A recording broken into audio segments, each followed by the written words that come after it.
Okay, we'll do.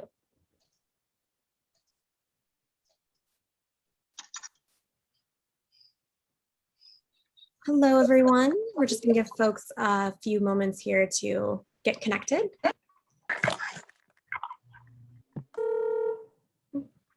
And if you are not muted, if you can go ahead and mute yourself. To an automated voice.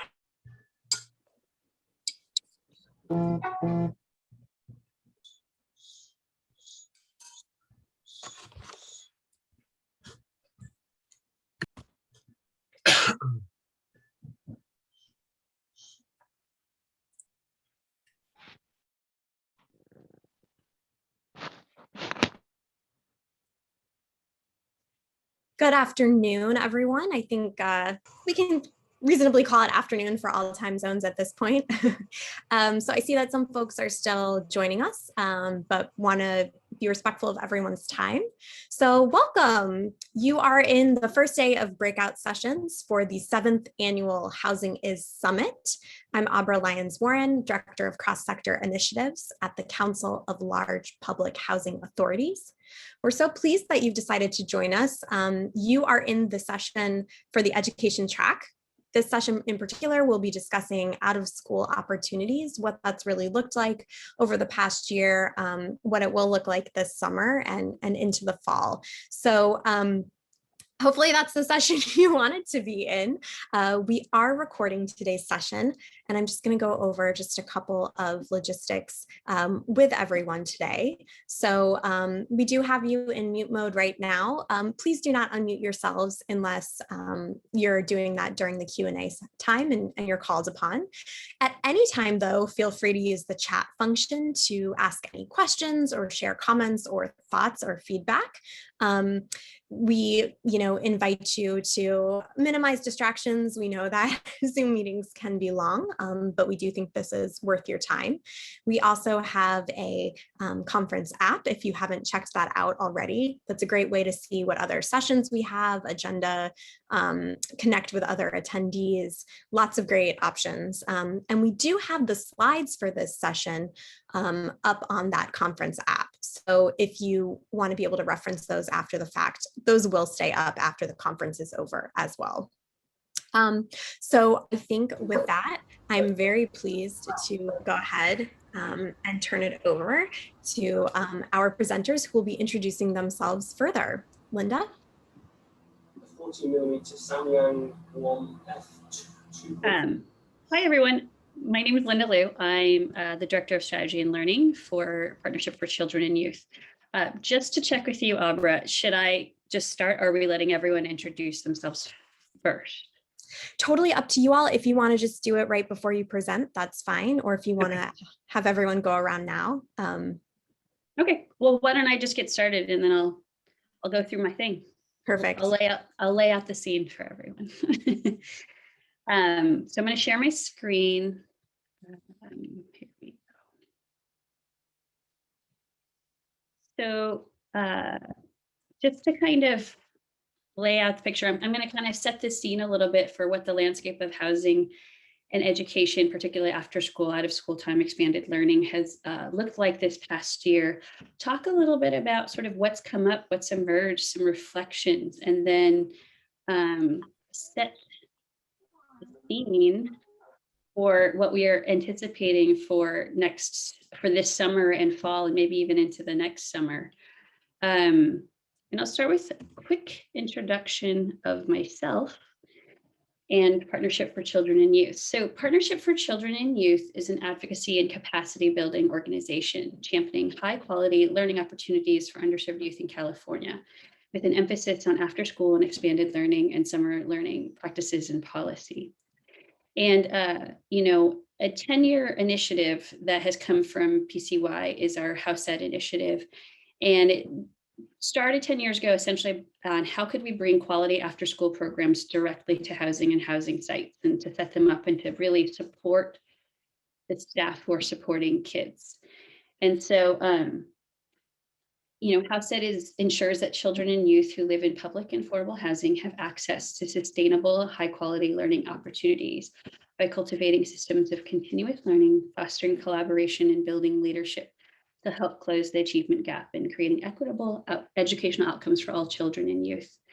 And I will, also say that as I kind of go into a little bit of the landscape, primarily our work is in California and almost even a little bit more sub-regional to the Bay Area. So these are the things that we've learned, but we are also tapped into a little bit on the national level of some of the work that we do. And as I mentioned, my name is Linda, and I sort of run our HousingIs initiative. So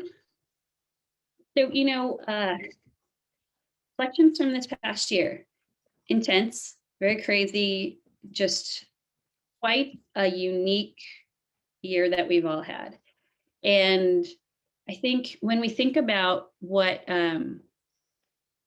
after school, what expanded learning out of school time programs has looked like, there were sort of 4 reflections that we had that what we walked away with. And that really, these are ideas that we're really promoting too, because it's important to kind of highlight the role that housing has played this past year.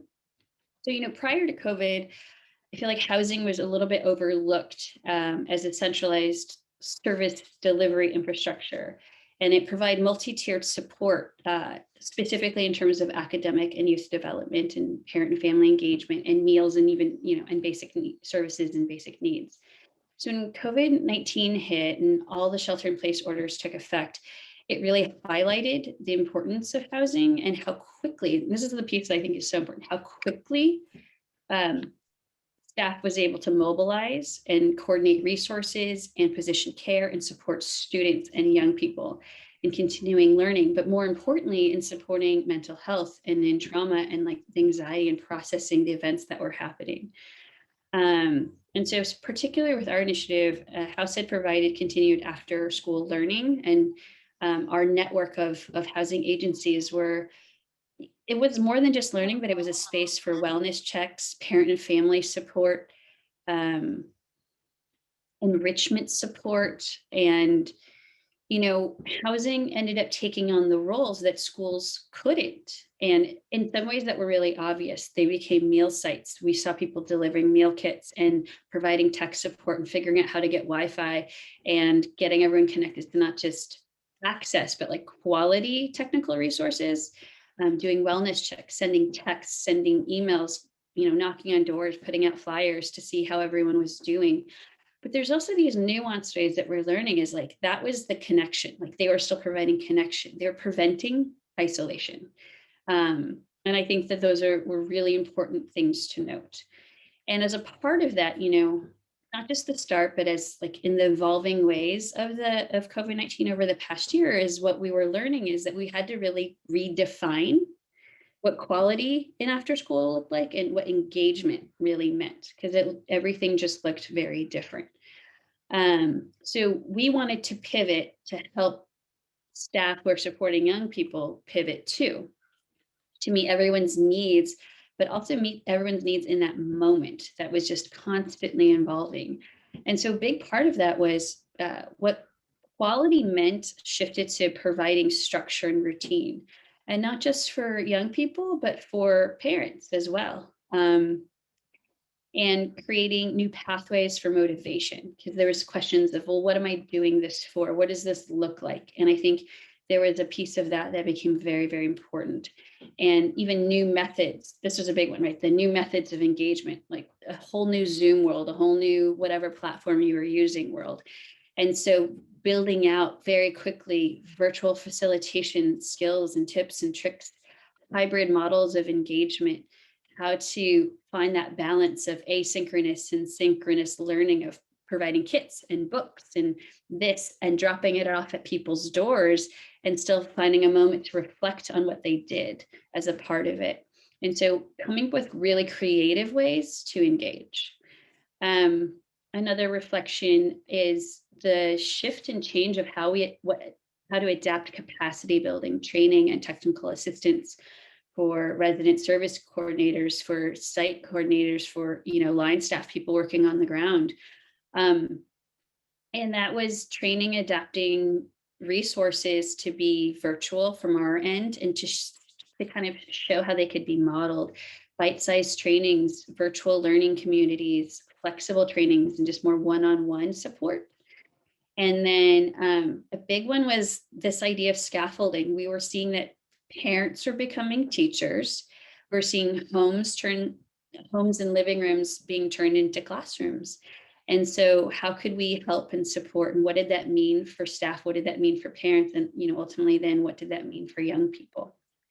And so those are some of the big themes that emerged from this past year in sort of that intersection between housing and out of school time learning.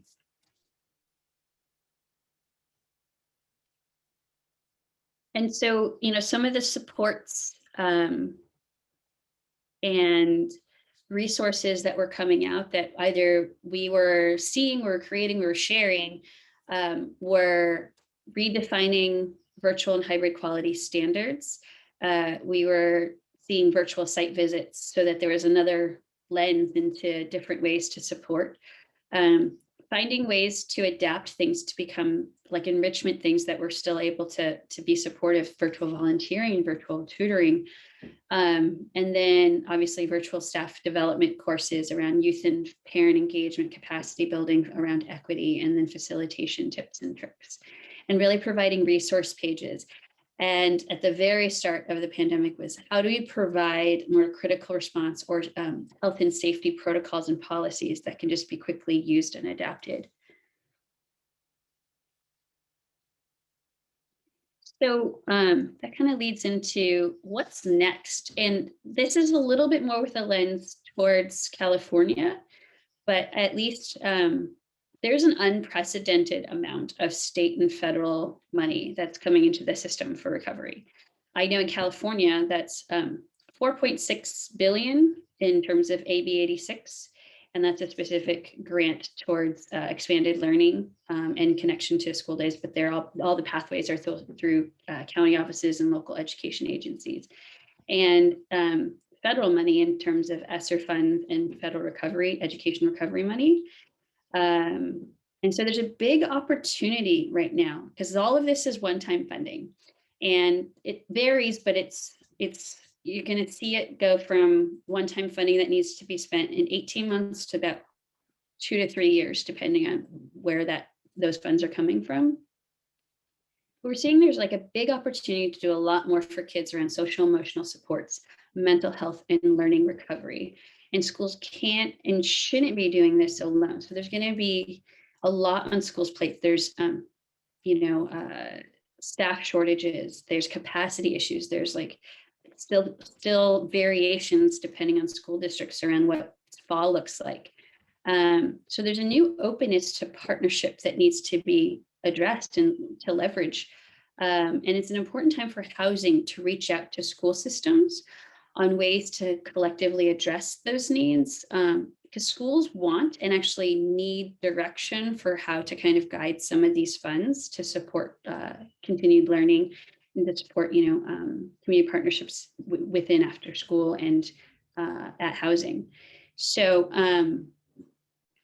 we are looking at ways to find opportunities to scope out ways to find these partnerships, either through schools directly or through community-based partnerships.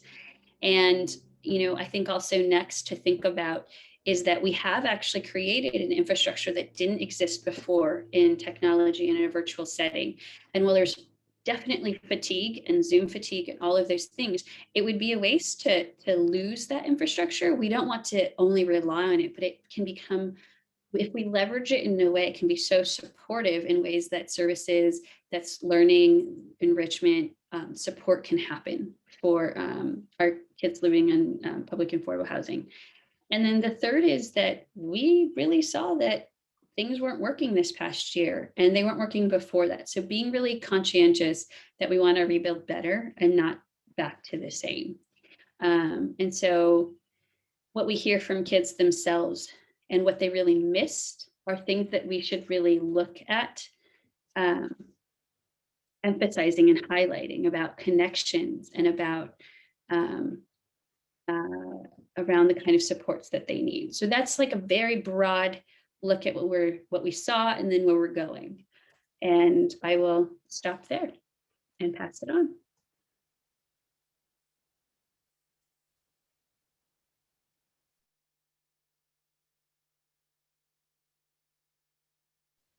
Thanks, Linda. My name is Leslie Gabay Swanston. I'm with National Summer Learning Association. I just want to share a little bit about summer and what we think about summer. Hopefully you all can see my screen. So why do we believe in summer so strongly? We know that summer is a time of inequity for young people. As a country, we fund education for all during the school year. And then when summer comes, we stop. We believe that promoting and supporting summer opportunities is a way to address this gap and this inequality. This goes beyond the summer learning that's in our name. We also want to see programs and committees addressing access to other resources like meals and youth jobs. And we also feel like summer is a time for innovation and exploration. Without some of the constraints of the school year, kids are able to try different ways of learning. They were able to interact with other adults and peers that they might not otherwise as well. So we like to talk about the 4 I's of summer: improve, innovate, integrate, and impact. So we think, as I mentioned, summer is a time to improve. This is not only for young people, but for adults as well. We can think of summer as a long PD session where teachers can try out new techniques before the school year. We also like to think of summer as a time to innovate. Many school year initiatives begin as summer programs, and summer is a great time to test out and try out new ideas before scaling. Summer is also a time to break down some of those artificial silos between the school year and OST providers, or between the school day and summertime, to really try to work on some of those partnerships that Linda mentioned, and get those going during a time where people have more time to think about partnerships and partnering with each other. And of course, it's a time to have an impact on individual youth's lives and make measurable change.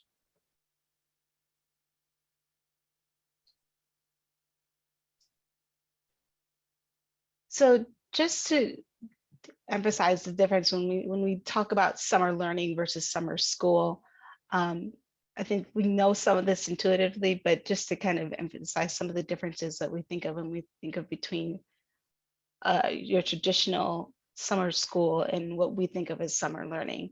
So summer schools traditionally been looked at as punitive, remedial, more of the academic drill and skill, very school building and district based.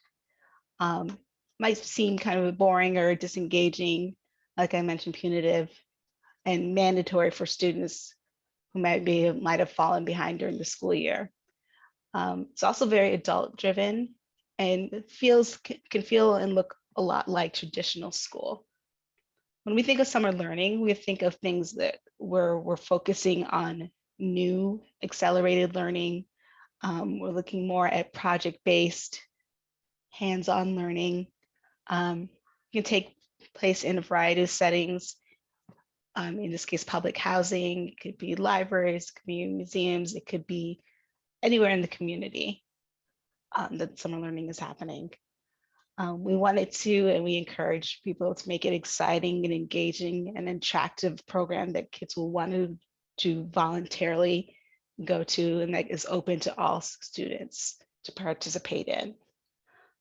We also emphasize a strong use of student voice and choice, and having students identify with their summer learning programs. And then we like to make sure that it has a unique feel and culture to it that's more of a camp-like feel.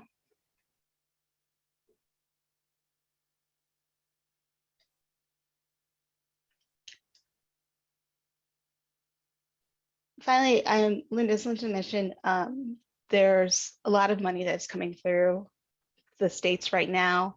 I'm not going to pretend to know all the details of all of all the funding that's coming through, but I did want to mention that if you are not already, definitely being in contact with your state, your local education agencies to find out how they're managing those funds.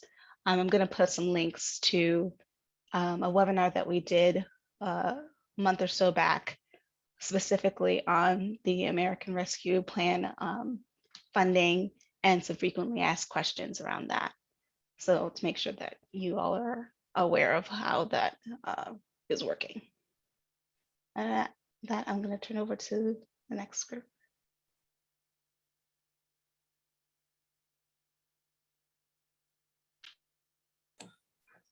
Thank you, Leslie. I will start to share my screen.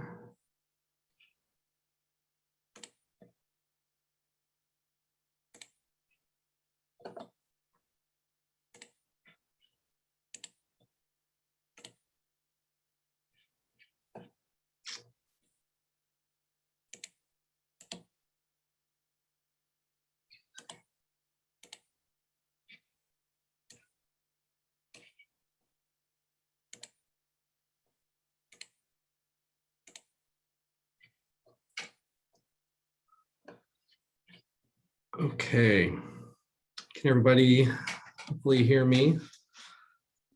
Yes. Quickly introduce myself. Let me stop sharing so you can see my face for a second. So my name is Ted December, and the Senior Manager of Educational Initiatives and Youth Programs at King County Housing Authority, and I have a colleague with me. I'll let him introduce himself quickly as well. Hello, everyone. My name is Ken Simbi, the Youth Programs King County Housing Authority, and looking forward to giving you guys a little scoop about what we've been up to with our providers. Yeah, thanks, Ken. And Ken and I are both, we're not together, but we're both Zooming in today from the ancestral lands of the coastal Salish people, specifically the lands of the Duwamish. And so we thank them for their stewardship of the land and commit to acting in ways which honor those people and the land. So as Ken said, now I will share our slide deck here. We're excited to share today exactly kind of what we've learned, what has kind of what's been the experience at our properties with some of our on-site providers and some lessons learned. So with that, we'll dive in. Some quick context. King County Housing Authority has 15 out-of-school time facilities that spread across the county. This map, you can see it also, we have early learning programs, family childcare sites. So those are residents that are running childcare businesses in their own homes. So this gives you a kind of a perspective of the system that Ken and I are working with. There's nearly 1,400 kids served at some point during the school year with 7 different out-of-school time providers. So, they're doing things like feeding kids. So, pre-COVID, there was 62,000 meals. We haven't added up with COVID. That will be a bigger number. So things like we talked about already that we heard from Leslie and Linda, providing help with homework and a safe place to be after school with stability and consistent adults presence. There's mentorship and role model happening, and they are connecting with parents on educational topics. So these are all of the things that traditionally happen and that we do here at KCHA. Wanted to quickly highlight this is from the Seattle Times, and I just want to give a shout out to one of our providers, Kent Youth and Family Services. They're at 3 of our properties in the city of Kent in South King County here. This was during the time when school was opening, and there was conversation here as well as nationally around the idea of learning pods, and essentially kind of how there were inequities emerging from folks and families that were able to form these types of learning pods. So one of our pivots and responses was for those organizations at sites that wanted to support them in essentially creating learning pods at our sites. So this was a headline and an article from the Seattle Times recognizing the work that Kent Youth and Family Services was doing, but it just kind of speaks to, I think, the need of creating spaces for kids to come together and learn, and also how the Housing Authority can help step in and fill that space. So I'll quickly go over some of these things, but our response to COVID-19, I won't go into this, a different session and different topic, but KCHA, like many housing authorities, created a virus response team critical to our work, because just like everybody, we were doing things for the very first time. So how do we do that? What does that mean? Risk management wise, property management wise, policy wise. So this team we collaborated a lot with. So what are the protocols to do on-site door-to-door meal delivery, as an example, creating those types of things. So all of these things kind of funneled through them. So I just wanted to kind of lay that as context, because it's not like Ken and I were necessarily changing policy and doing all these things on our own. There was a team involved in kind of the decision-making process. But we had programs go virtual and offer virtual and hybrid programming since last April. We've had sites do extended hours of service since last April. We did have some sites and providers that chose not to open. I think Ken will talk about that maybe in the next slide. We had to develop and augment our existing food programs and supports. So that was in partnership with school districts and other CBOs. Distance support learning during the day. So supporting the capacity of those on-site service providers to be able to do that. Managing the coronavirus with OSC staff and supporting kids and families. So this was another piece of our work that we had to evolve and learn about. So when the inevitable outbreak did occur, what do we do? What's the process for that? How are we handling that? How are we talking with families? Making sure everybody's engaged, and all of those sorts of things. The biggest pivot I think that we made as a system, as these last 2 points around contract modifications. So Linda was talking about, what does high quality programming during a pandemic look like? So really, our service contracts in terms of what folks said they were going to do kind of all went out the window. And even though they were still on site, they were still trying to serve families, they were still working with kids. So our pivot was, how do we work with you to make those contract changes and those modifications so that you're able to do that work, you're able to support our families, we're able to continue to pay them for services. So that was a large shift that we have to make.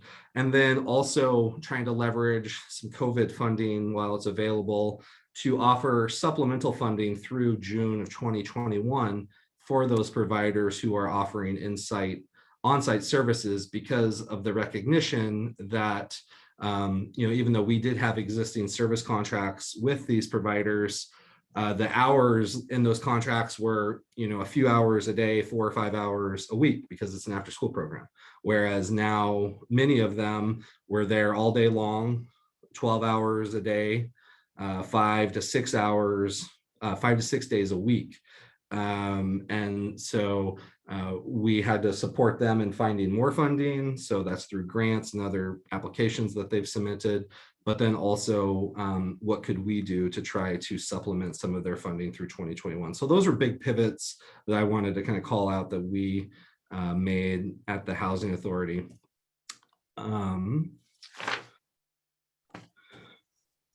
So on this, with this piece, sorry, did I skip ahead? Can you want to dive in? Yeah, virtual, hybrid, and in-person programming. So Ted touched on a lot of things that we mentioned as to decisions as to why some of our providers made the choices that they made. I could give us a specific example. There's a provider who had started and they wanted to do in person, but then I know the first week, 3 staff and 13 of the kids contracted the COVID. So they immediately changed their whole plan. This was towards the beginning, and to now they're going virtual. So we have 6 out of 7 providers currently running in-person programming. That's 13 out of the 15 sites that I oversee, and just go make sure that we have flowing programming and any support that they might need, any connection to schools. And these providers at the sites, they're doing programming from 8 to 6 p.m. So it's almost like summer all year round. And as you guys can imagine, that's a lot of burnout that we've seen, a lot of turnover among the providers, and just trying to see. So the funding that Ted talked about came in big time, and was not really enough, but it was something, and they were very appreciative to supplement some of the hours that their staff have been doing. And then not every provider had the capacity based on the model to provide and support the young people throughout the whole school day, you know? So a lot of them, Ted, if you want to move to the next slide, food programs. So a lot of them ended up going and becoming teachers, counselors, almost even parents, based on how long the young people stayed. We do not have exact numbers, but estimate wise, like Ted talked about in the beginning, we talked about nearly 10,000 meals throughout all our OST partners since April of 2020. And a lot of the partners ended up building relationships with local churches, local community centers. Some churches came onto our sites and had like food that they were able to provide on days and weeks that some of our providers could not provide. So that was the great partnership. The school was a very, the school district came in as a huge support, where every day they set up small sites at several of our sites, especially in one local area that I can imagine, where they just put in a lot of hours and a lot of staff and collaborating with our providers to make sure that our young people were fed. And that's where our role came in, to make sure at the same time, yes, we're feeding these folks, but we also wanted to make sure that folks were safe while doing that.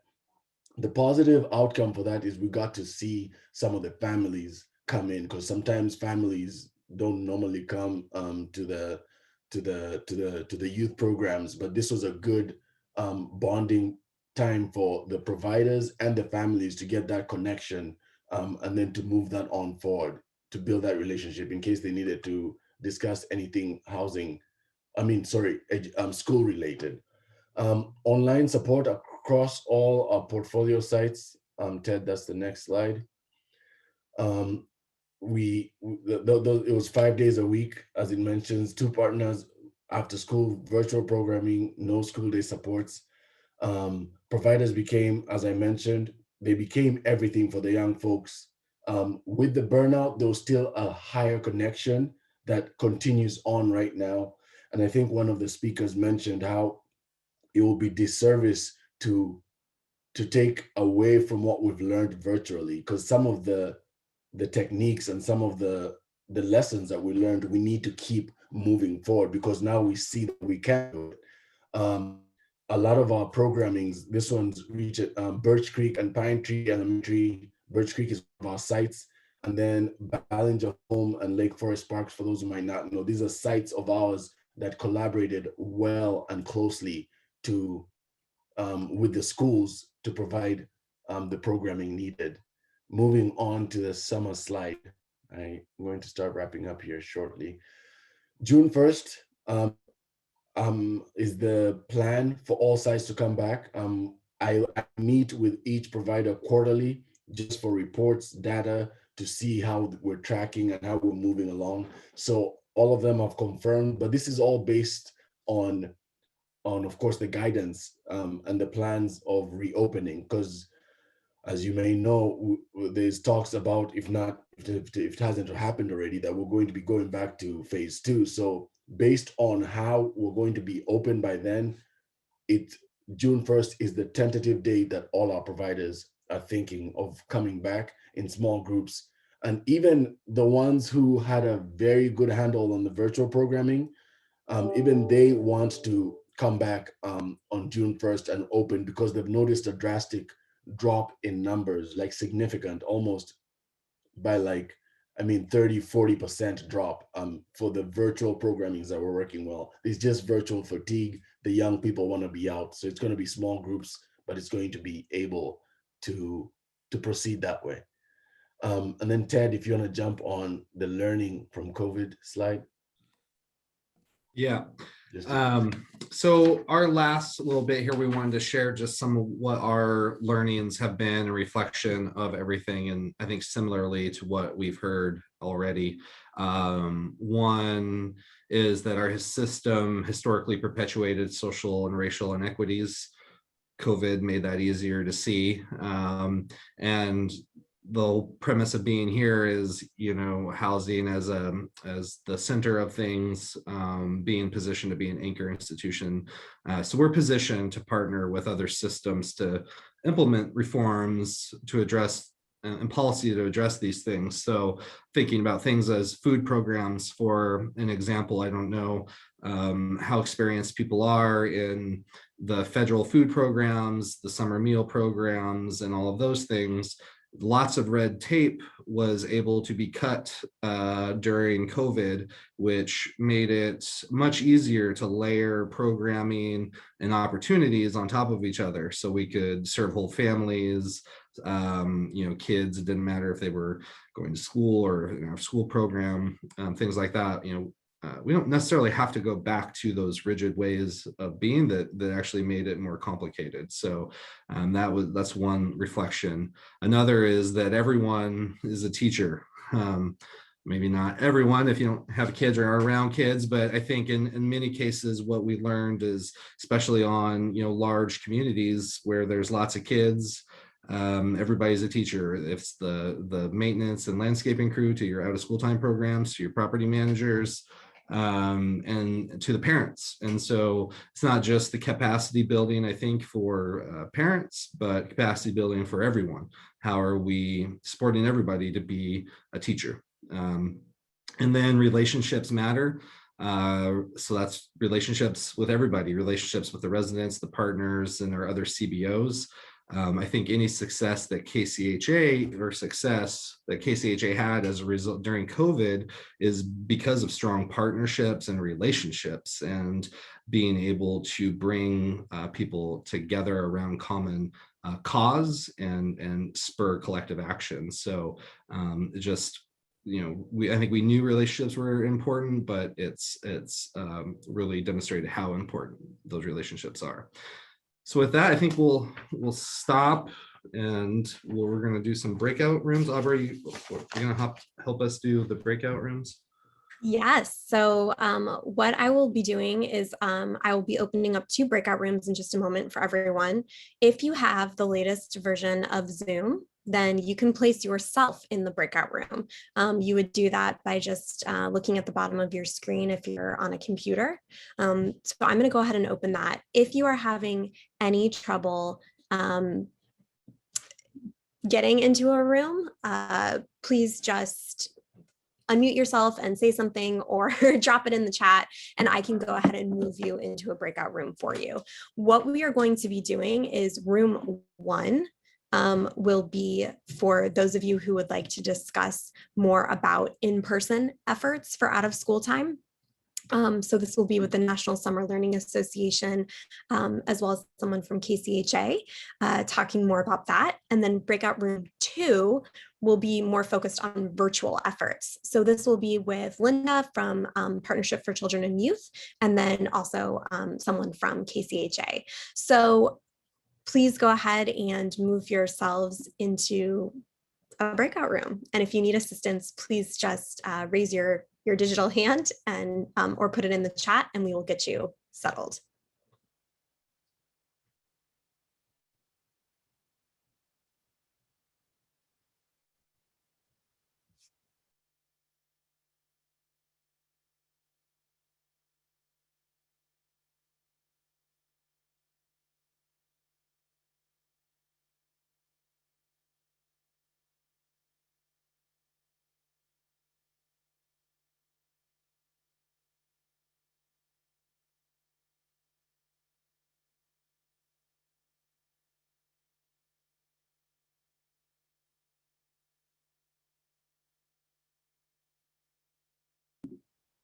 And Ted, if you let me know which. Yeah, I don't see my name.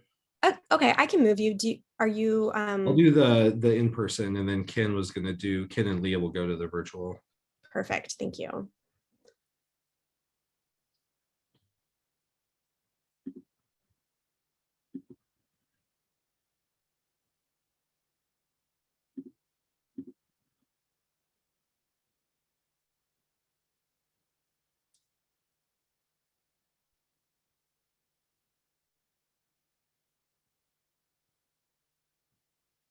So I see we have just a couple other folks. Oh, just got up. Okay, I'm checking my messages for those of you who just sent. And if I've put you in a room, then what you're going to want to do is just look for that pop-up on your screen and just click accept, and then you will go right in.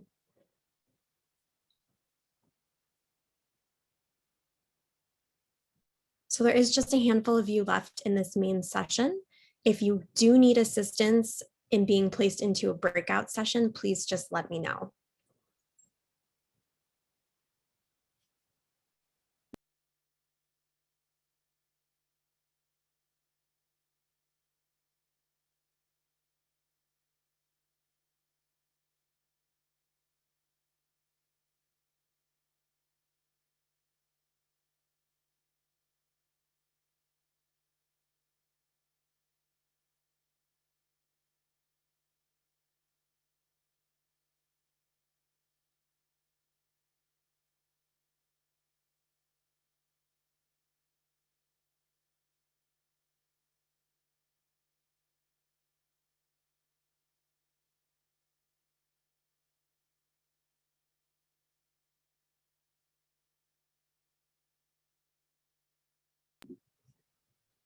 So again, if you are still in this main session and you are having any difficulty moving yourself into a breakout room, please either unmute yourself and let me know verbally or drop something into the chat so that I can assist you. Thanks so much.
Hi, everyone. I hope you had great breakout sessions. We just wanted to have some time to come back and share some reflections from the two separate rooms, since obviously you could only choose one to be in, and then also answer any other questions that might have come up. So I think to start, folks, certainly please feel free to drop questions or reflections in the chat.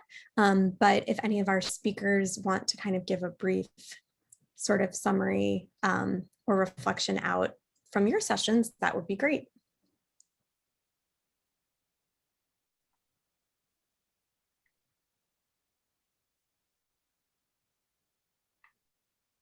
So I'll say that in our session, we didn't really get a chance to share. It was a little bit more about just kind of going back through how can we continue to leverage the things and highlight the things that are positive aspects to continue through with how we use virtual and hybrid practices and skills that we learned, and really the ways that that can still continue to support young people. That it is about connection and it's about enrichment and engaging in ways that we've learned in that with virtual spaces, that obviously it shouldn't and should never be all, but it should certainly be complementary. And now we have another way to create another mechanism and pathway for access and support.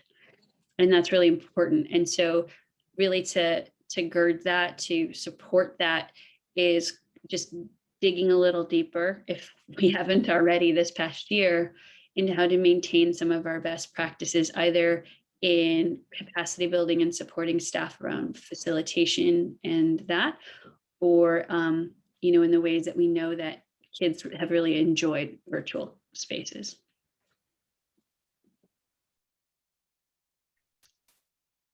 And I'm Broderick Clark, National Summer Learning Association. Our room was focused on that road back to in-person programming. We started with a little song talking about our roots and how they flow down. It was a chance to model some interactivity virtually, but also to determine what that could potentially look like in person. And as we begin to chart a pathway back to in-person programming, some things that we needed to consider, first and foremost, individual staff comfort level, given the context that we're in now, and being open to finding other pathways for those individuals to still contribute and have a role, even if they are not comfortable with in-person.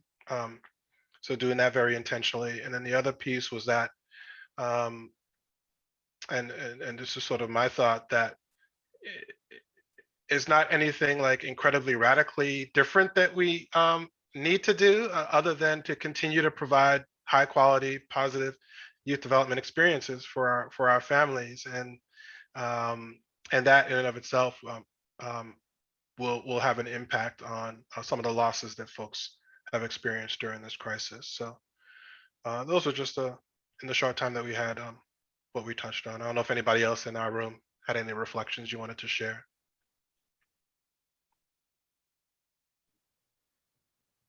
Thank you so much. And I'll just direct everyone's attention to the chat, where Linda has put some additional resources on some quality standards. But yeah, we do have just about 5 minutes left. So if folks have other questions that they wanted to ask that they didn't get to, or you've just now thought of, now would be the time to do that. I'll lift up a comment that Leslie shared during our session, which is connection over content. We're really good at creating, great content for our families, but if we can really focus on building that connection and building community right now, that would be the best case scenario. So thank you for that, Leslie.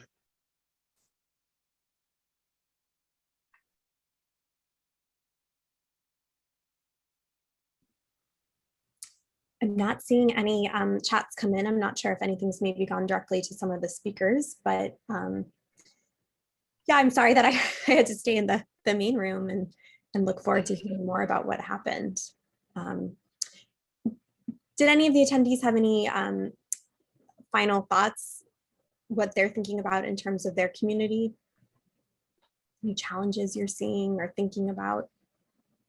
I don't know if I had any challenges, but I wanted to really emphasize how amazing it was to watch, our housing network come together and to share with each other, but the roles that they played and just how quick they were to know and to adapt and to adjust to the needs of our young people, not just around education, but particularly around connection and knowing that there was somebody to look out for them.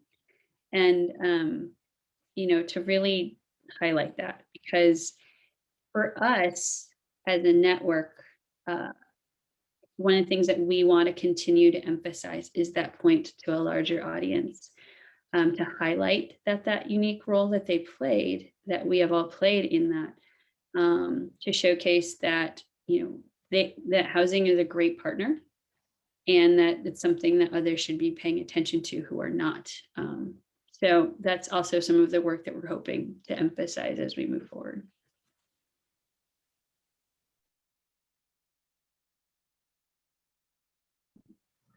Absolutely.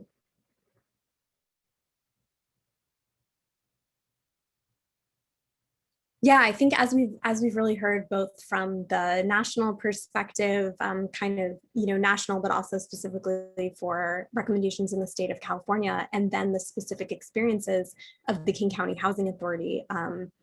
This has really been a lot to digest and evolve, and will continue to change over the coming months. But I think what's really telling is what some of our speakers started out with about what changes might really be permanent, and really using what we've learned this past year to make changes that maybe should have been made all along. So I think that both in terms of how you all are working with your partners, but also thinking about how you're serving the youth and children, is maybe something that we can take away from what was a very, and continues to be a very challenging time.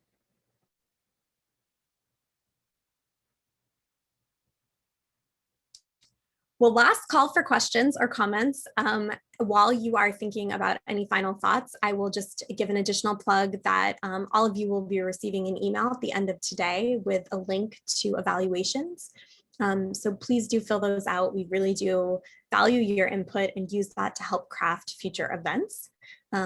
So appreciate in advance you taking the time to do that.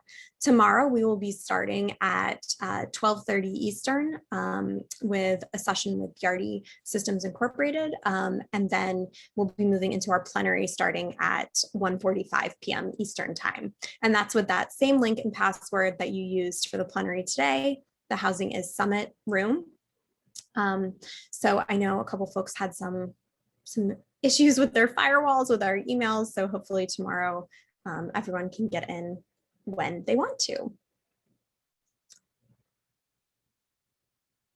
Great. Yes. And I'll just echo some of the chats coming in from attendees that thank you so much to our speakers. Really appreciate your time, and both in preparing for this, but also for presenting today and sharing your expertise and knowledge with all of our attendees.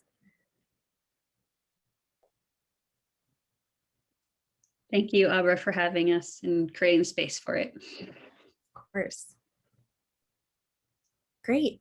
Well, for folks who want to, we are headed into a networking session from just immediately at 4 p.m. Eastern for an hour. So feel free to drop into that, as well as, sticking around just for even a short while if you want to. This would be very casual, just saying hi to folks, connecting. So for people who want to, please join us. Awesome. Thank you, Abra. Thanks so much. Appreciate you. Ms. Abra,